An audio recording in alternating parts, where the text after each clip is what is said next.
Alors, ils avaient fait le bonhomme avait fait un rituel avec l'eau bénite, avec des machins, etc. Il me paraissait parfaitement ridicule parce que ce n'était pas un prêtre. Et brusquement, des phénomènes paranormaux extrêmement violents, des déplacements d'objets, des bouteilles qui sautaient contre les murs, et un plat de métal, une cocotte, je ne me rappelle plus, a sauté d'une étagère. Alors je vous garantis que le chasseur de fantômes, il a pris ses jambes à son cou, il a oublié ce matériel et je crois qu'il court encore. Il ne faut pas se méprendre. Ce n'est pas toujours dans les hauts lieux, dans les magnifiques châteaux, dans les demeures anciennes que se manifestent les fantômes. J'ai enquêté dans la banlieue d'une petite ville du Midi sur un phénomène de hantise. C'était une HLM et je m'y suis rendu sur l'appel affolé d'une dame qui vivait là avec son petit garçon. Et je suis arrivé, elle m'a montré dans le couloir, dans le hall d'entrée, une bouteille de brillantine qui avait été jetée au sol et la brillantine s'était répandue sur le sol. Cette dame me montre un grand S qui avait été dessiné sur le mur. Et elle m'explique qu'elle vit seule avec son enfant qui a 7 ou 8 ans et qui est présentement dans la salle de bain. Alors, je lui dis, faites venir le gamin, nous allons nous installer dans le living, et je bavarde un peu avec l'enfant qui était intimidé devant ce bonhomme qu'il ne connaissait pas. Et j'essaie de gagner un peu sa confiance, je plaisante, je lui parle de l'école. Alors je lui demande s'il éprouve quelque chose de particulier pendant que ces phénomènes se produisent. Il me dit non, peut-être une certaine anxiété. Alors je crois comprendre aussi que cet enfant souffrait du fait que sa mère semblait séparée de son mari, donc du père de l'enfant. Et nous parlions, et de la porte de la salle de bain, qui était entr'ouverte, jaillit un tube de dentifrice. Ouvert, qui tombe sur le sol, et un peu de dentifrice s'est mis à couler. Bon, l'enfant n'était pas dans la salle de bain, il était avec nous en train de parler. J'avais amené avec moi Maurice, je ne dirai pas son nom, qui est un vieil ami à moi, qui pratique un peu l'exorcisme, je précise bien, de façon bénévole. Et voyant cette femme très inquiète, chagrinée, et avec de la peur par-dessus cette inquiétude, je lui dis, si vous voulez, mon ami Maurice peut faire quelque chose pour tenter d'éliminer ces tracasseries. Elle m'a dit, mon Dieu, je vous en supplie, faites-le. Alors Maurice a récité quelques prières particulières et nous avons encouragé cette dame. Nous sommes partis et le lendemain soir ou le surlendemain soir, cette dame m'a téléphoné, elle m'a dit, écoutez, c'est fantastique, nous vivons dans le calme et nous pouvons de nouveau dormir.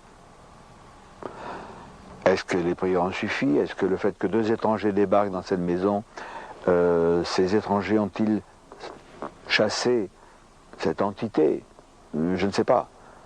L'important était que les phénomènes de hantise ont été stoppés.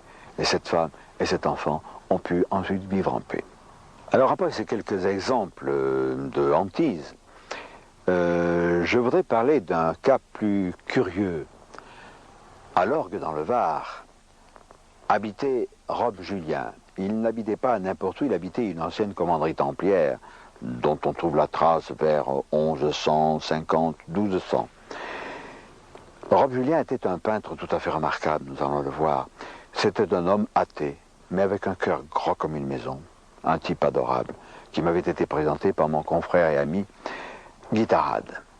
Alors nous allons, non pas le retrouver, il n'est plus de ce monde, mais nous allons voir Marie, Julien, son épouse, et nous allons voir tout ce qui s'est passé dans les murs de cette demeure très étrange.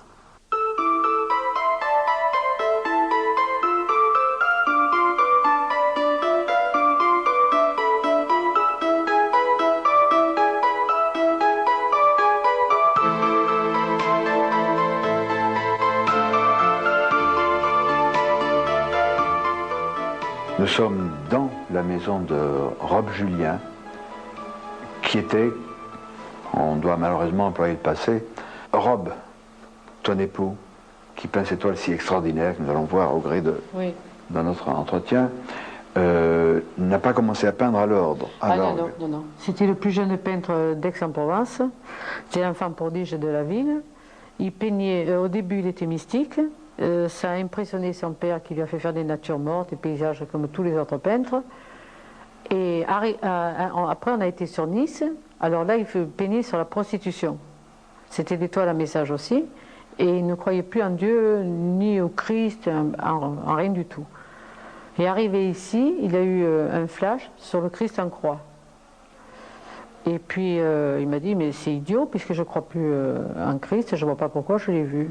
Et puis quelques jours après, il a vu une vierge, et après des soldats religieux. Mais comme il n'avait pas tellement d'instructions, il ne savait pas du tout ce que c'était. Et ce sont des gens de l'extérieur qui lui ont dit, ce sont des Templiers. Alors tout est venu à partir de ce moment-là, alors ça date de 16 ans à peu près. Son œuvre majeure, c'est ici qu'il l'a peinte. Ah oui. C'est ça. Oui. Alors nous sommes à côté d'un personnage tout à fait impressionnant. Oui. C'est un Templier qu'il a fait lui-même aussi. Oui. Il a peint combien de toiles? Il en faisait à peu près une centaine par an. Alors 16 ans, mais c'est-à-dire que 2 ans avant sa mort, il a écrit 2 bouquins, donc il peignait beaucoup moins. Dans ce lieu, plus maintenant apparemment, mais avant, se sont produits des phénomènes paranormaux.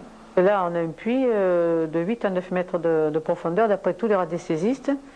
Et là, mon mari avait mis une sonde de 4,50 m, parce que le plafond fait 4,50 m, et il a enfoncé cette barre dans ce puits. Mais ça rentre très très bien, il n'y a pas de pierre, il n'y a rien, c'est une terre fine, un peu comme du talc ou de la chaux, on ne sait pas ce que c'est.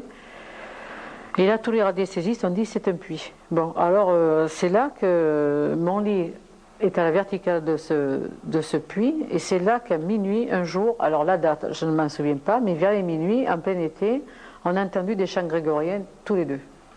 Voilà. Après... Alors je précise, Marie, pour les amis qui nous écoutent, que ce n'est pas une HLM. Non. C'est un site avec des murmètres énormes. Il est hors de question d'imaginer que c'est le voisin ou la voisine qui, à minuit, écoutait les chants grégoriens. Ça, c'est exclu. Puis en plus, les voisins d'à côté n'écouteraient pas ce genre de musique, de chant non plus. Je ne pense pas, non. Mais il aurait voulu faire des fouilles, mais il a toujours eu des rêves pour l'empêcher de faire. Des rêves prémonitoires qui l'ont empêché, qui l'ont déconseillé, parce qu'il avait peur que la maison devienne négative, alors qu'elle est très positive, elle attire les gens. Et c'est dans cette maison qu'il voyait tous ces flashs. Parce qu'il ne voyait pas de flash à Nice ou ailleurs, hein. C'est ici, à l'orgue.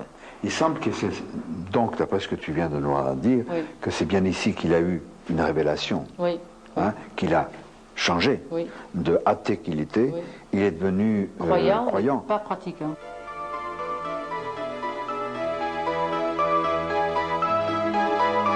Rob Julien, tout athée qu'il était, devint croyant. Cette métamorphose, je crois que c'est la résultante d'une osmose entre lui, bien sûr, et son environnement qui parlait, qui était imprégné, et il a su tirer profit de ces messages venus du passé, et cela l'a aidé dans son art.